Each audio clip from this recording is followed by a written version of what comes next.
Hi, this is Sherry. Welcome to my channel. Thank you so much for checking out this video. Have you ever been in a toxic relationship or have attracted toxic relationships? Maybe you're in some relationships in your family dynamic that are not so great and you need to learn to set some boundaries. And in this video, I'm going to talk to you about the drama triangle and how to get out of it. So without further ado, here we go. Hello, everybody. I am so excited that you are watching this lecture. Well, it's really a presentation. My name is Sherry Overstreet, and I have a master's in clinical counseling, and I am also a licensed professional counselor. I'm not even able to talk this morning. Counselor in the state of Colorado, and I have a really a huge passion in helping people. And one of the things that I have discovered is that this Karpman Drama Triangle has been really effective in showing people because it brings some awareness into how you operate in relationships and maybe how you could do something different. And so without further ado, we will go on to the next slide. So what is the drama triangle? Good question. So do you ever find yourself in any kind of drama? I know that I have, and it's pretty interesting this method that well, I don't even know if it's a method. It's really just a matter of an awareness of seeing where you operate in the roles. And it was designed by Stephen Karpman, and he basically partnered with a man named Eric Bernet, and they were transactional analysis theory or whatever you want to however you want to say it.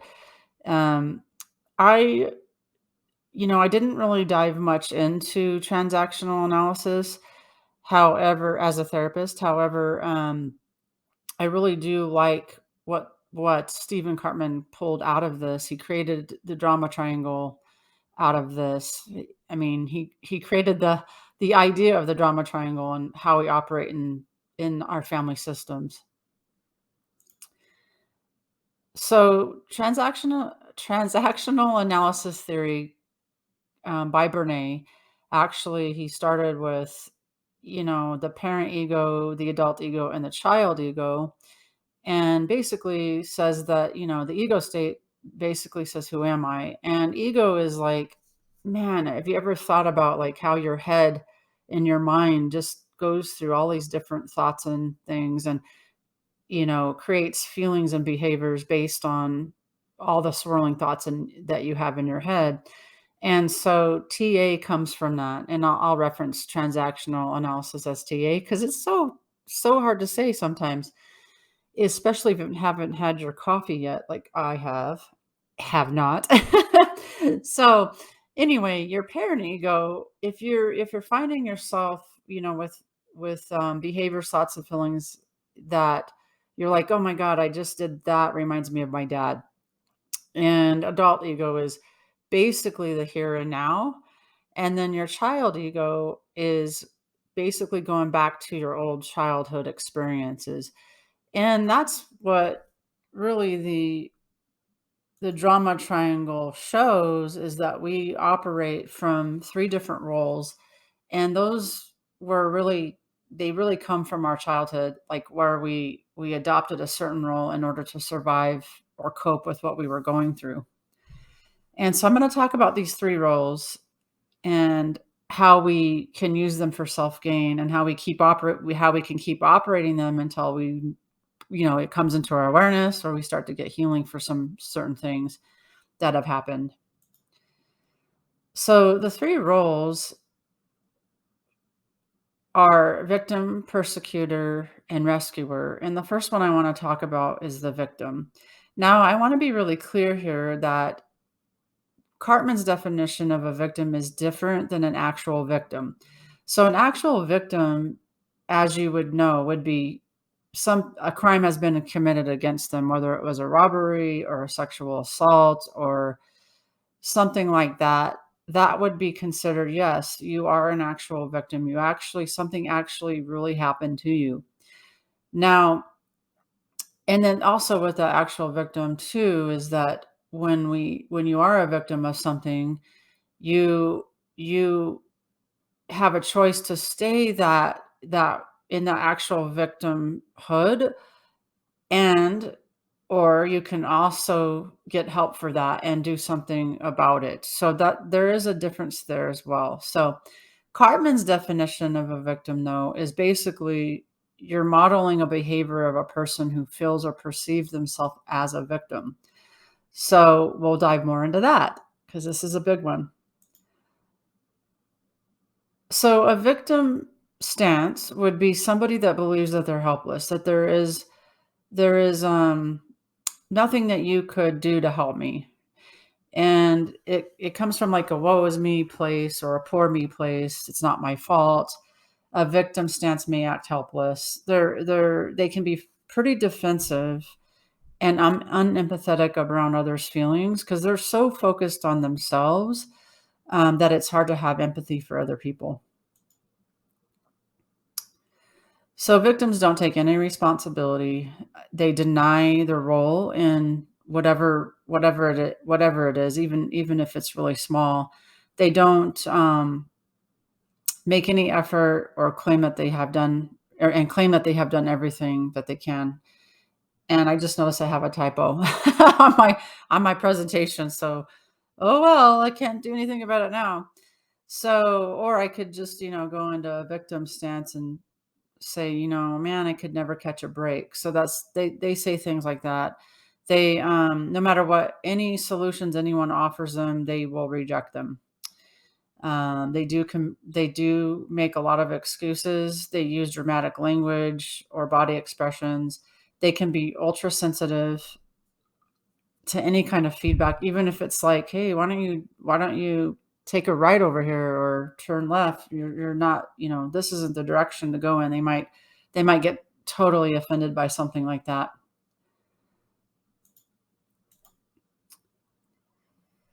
They can also go back and forth on making decisions, and they can be really confusing in what they're saying. They might talk in circles where or it seems like they're talking in circles. They absolutely struggle to solve any kind of problem.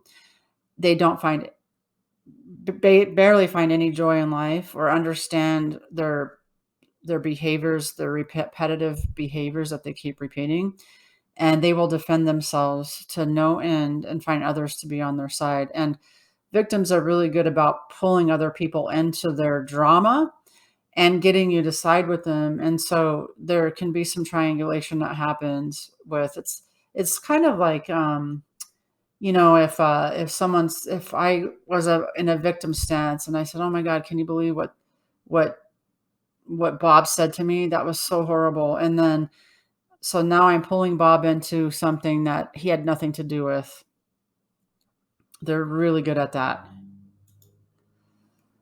So that's the victim, and now we're gonna go on to the other role in the triangle, which is the persecutor.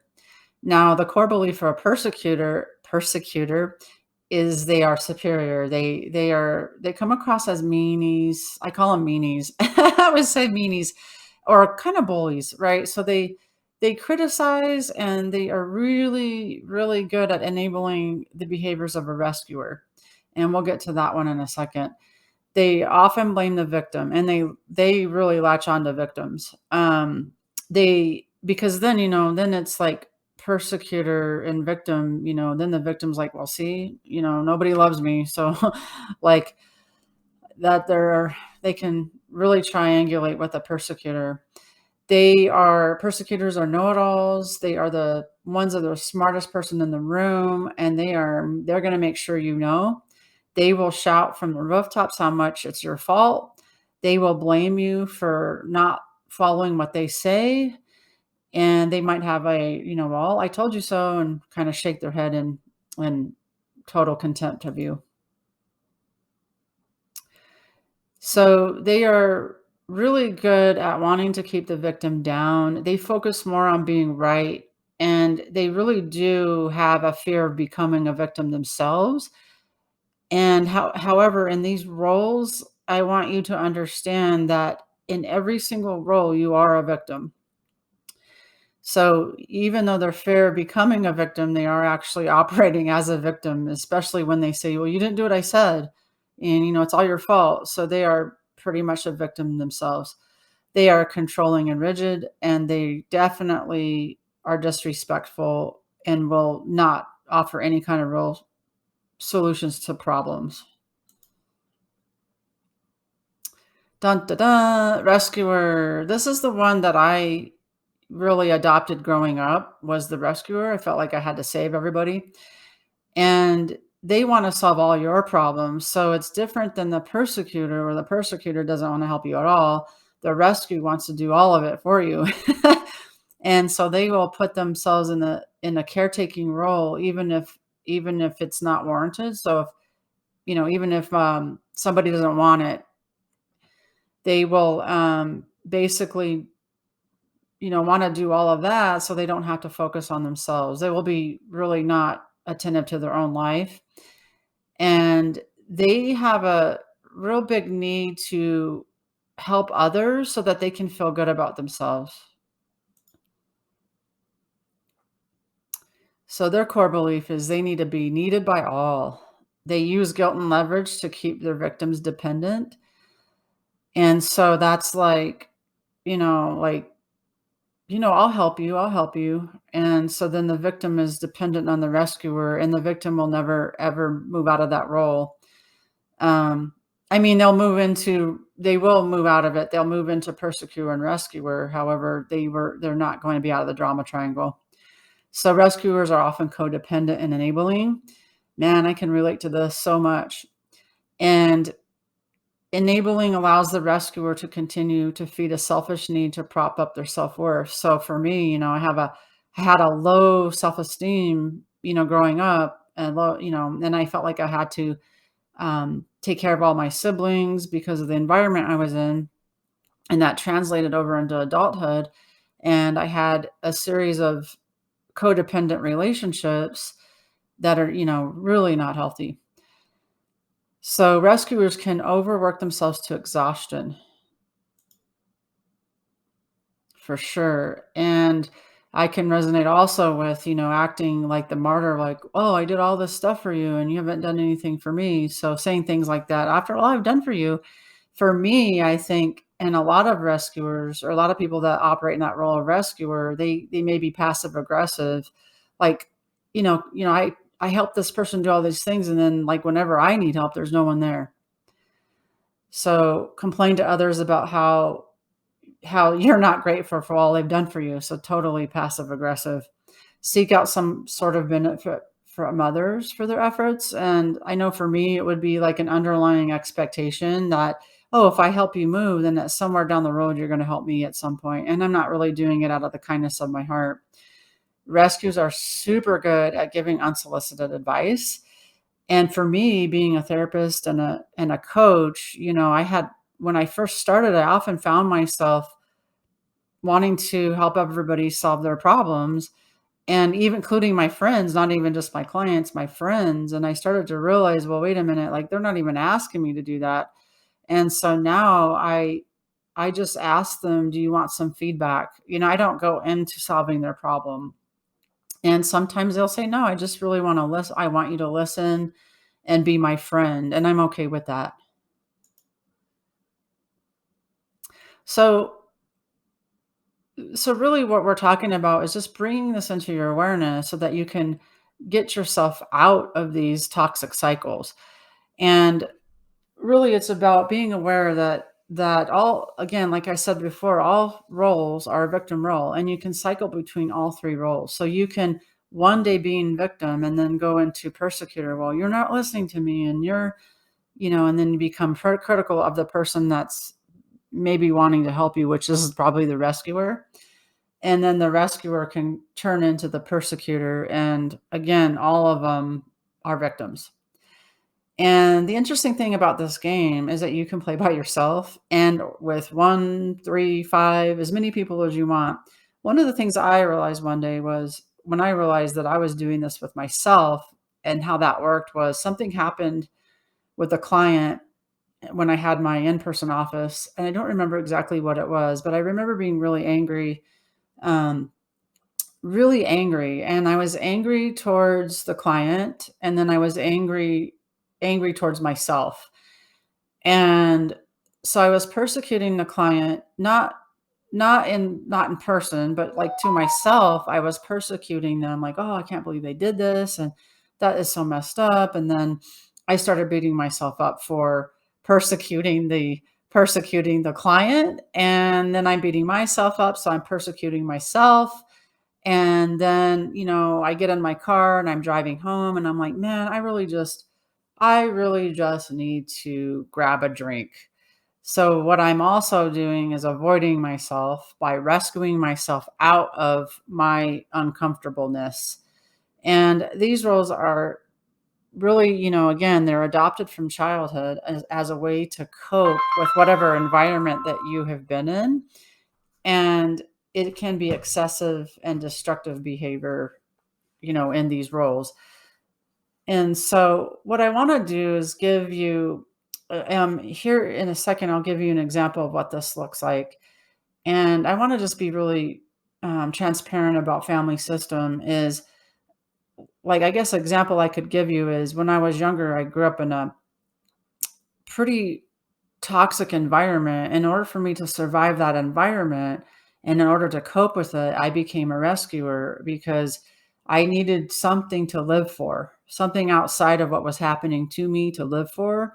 And so I started to just take care of my siblings, and it actually helped me to cope with my environment. So you don't actually need, I almost said absolutely, you don't actually need a traumatic environment to develop these roles or to play in these roles. It could be pretty something simple, which I'm going to get ready to show you in a minute. So the way out, and we'll get more into that in a second after I show you this example, is responsibility. And I'll go deeper into that in a second because I know you're probably wondering. I know I was like, okay, how do I get out of this toxic crap? I don't want to be in it. And let me give you an example first before we go into the way out.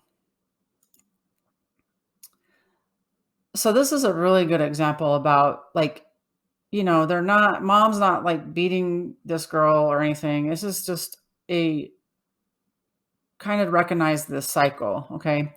So mom says, your teacher called and said you failed your test. And why didn't you study like I told you to? And daughter's like, "Well, I did. Man, I could never do anything right." And mom says, "Well, look, I'm sorry. I'm just trying to help because you clearly need my help." And obviously, daughter's not asking for her help. And daughter says, "Well, you don't ever help me because you're too busy working." "Oh, well, you're always on your phone watching Instagram reels or you're on TikTok and you wonder why you're failing. And by the way, there's nothing I could do about working because obviously we have to work. I mean, goodness, I have to pay my bills, right? I guess I must be the worst parent ever." It's an extremely good example of how this works. As you can see, mom led with the persecutor role, and then the daughter responded like a victim. And then mom attempted to rescue daughter by wanting to help her, even though daughter's not asking for help.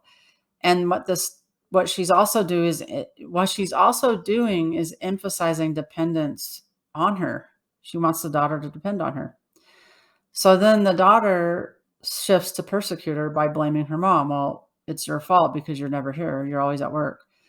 And so in turn performed two roles. One by persecuting back by blaming and her daughter, and then acting like the victim by saying that she was the worst parent in the world. I have some typos here. I apologize. I think I was typing too fast, but you get the idea. Anyway, so the way out, which is goodness, we want to know that, right? Well, back to the 100%, asking yourself, well, what am I responsible for? And I want to say for sure, you're responsible for how you feel. And what part do you own? What part do you need to own in this transaction? So, part of this is awareness, being aware and learning about your role in the interaction. How can you do something different? How are you unproductively contributing something to this situation? So a good way too is to start expressing and standing up for yourself that, I'm not gonna participate in this triangle, right? So examine what's in your control and start to set boundaries with the other person. So let's get a little bit deeper here. So if you're in the rescuer role, it is, you got to remember this. This is not productive for you, and it's not the best version of you. Actually, none of them are. And you will, um, you got to remember that the person that you're supposedly rescuing is not going to get the best version of you if you're overworked, exhausted, get little to no sleep, you're not organized, you're really little used to yourself. So how can you help other people if that's what's happening for you? So it's a good idea to focus on your own boundaries, set them, and make your life better.